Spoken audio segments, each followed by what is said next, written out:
안녕하세요. 김기현 강사입니다. 이번 시간에는 종신보험에 대해서 좀 알아볼 텐데요. 주제는 종신보험은 어떻게 자산이 되는가라는 주제를 갖고 이야기를 좀 나눠보고자 합니다. 사실 종신보험이다 그러면 사망을 했을 때 돈을 받는 보험이 종신보험이죠. 그런데 이렇게 사망을 담보로 하는 종신보험이 최근에 이 저성장 고령화 시대를 사는 우리에게 어떻게 자산으로 자리매김을 할 수 있는지 부분들을 같이 알아보도록 하겠습니다. 자, 먼저 이 종신보험이 어떠한 상품인지에 대한 기본적인 개념을 좀 알아볼 필요가 있겠죠. 종신보험은 보험기간 중에 피보험자가 사망을 하게 되면 약정된 보험금이 지급되는 상품입니다. 이 보험기간이라고 하는 이야기는 사람이 사망할 때까지 계속 보장을 받는다라는 개념이 되겠죠. 60세, 70세, 80세 이런 만기가 있는 게 아니고 사람이 사망할 때까지 보장을 받는 상품입니다. 그리고 사망이라는 부분은 사망의 원인을 가리지 않습니다. 그래서 재해로 사망을 하든 질병으로 사망을 하든 구독사로 사망을 하든 자연사로 사망을 하든 원인을 가리지 않고 약정된 보험금을 주게 되어 있습니다. 따라서 종신보험금은 사망을 담보로 하기 때문에 이 지급 확률이 100%라고 볼 수가 있겠죠.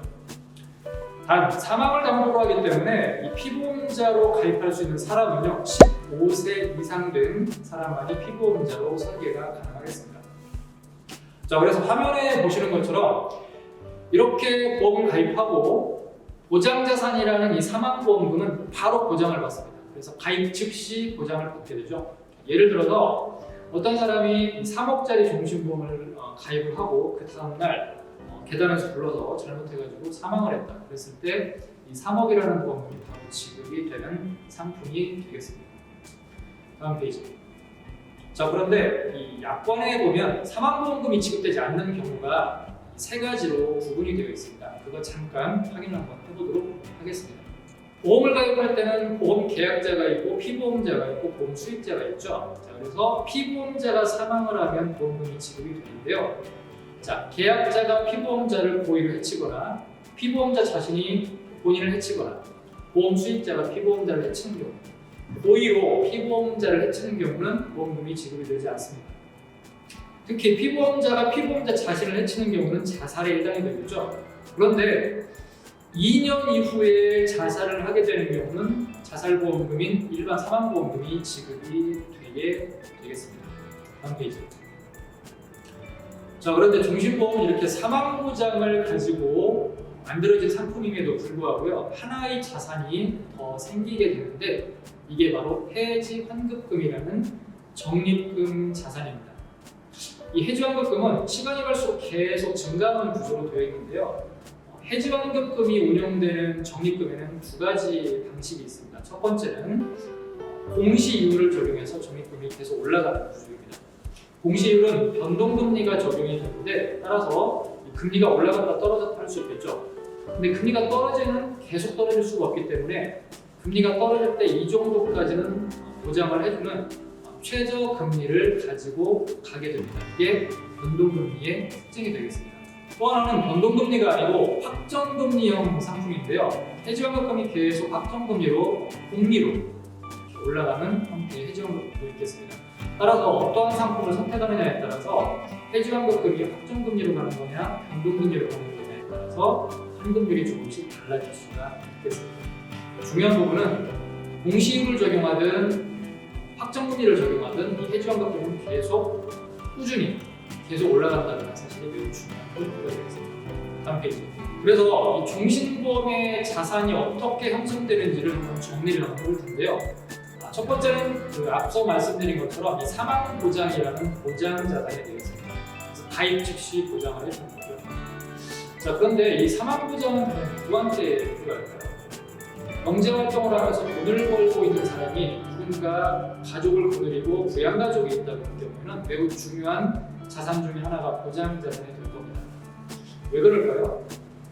네, 열심히 돈을 벌고 있는데 더 이상 사망이라는 것 때문에 자금의 현금 흐름이 끊기고 그 집에 더 이상 수입이 존재하지 않는다라고 가정을 했을 때는 남아있는 가족들이 굉장한 치명적인 재정적인 위험에 봉착을 하게 되죠.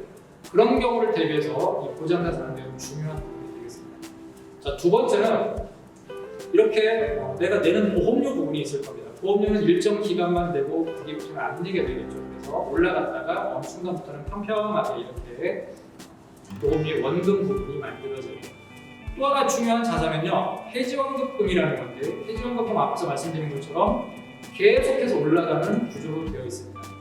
그래서 종신보험하면 항상 두 가지 자산이 같이 움직인다라고 보시면 될 것 같습니다. 이 보장자산이라는 것과 해지환급금인 적립금 자산이 같이 움직이게 되겠죠. 그런데 중요한 부분은요, 해지환급금은 두 가지의 포인트가 있습니다. 그게 바로 임계점인데요. 첫 번째는 내가 어느 순간에 해지를 하게 되면 내가 납입한 원금을 초월하는 순간이 존재하죠. 우리가 흔히 알고 있는 것처럼 해지환급률이 100%인 시점이 반드시 포함이 됩니다.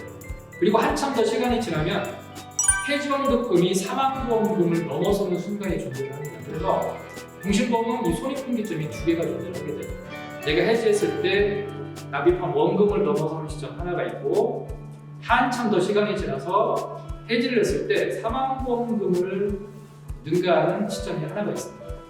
그래서 중요한 부분은 해지환급금은 계속해서 무한정으로 계속 상승을 하는 구조로 되어 있다. 그리고 이 해지환급금은 나중에 연금의 재원으로도 쓸 수가 있습니다. 자, 그래서 한참 경제활동을 하고 있는 어떤 그 주 소득원이 종신보험을 가입을 하고 이 종신보험을 쭉 유지를 하다가 나중에 이제 은퇴 시점에는 더 이상 내가 사망보험금에 대한 필요성을 그다지 많이 못 느낀다. 이럴 때는 오랫동안 쌓아온 해지환급금을 가지고 연금으로 받아 쓸 수도 있겠죠.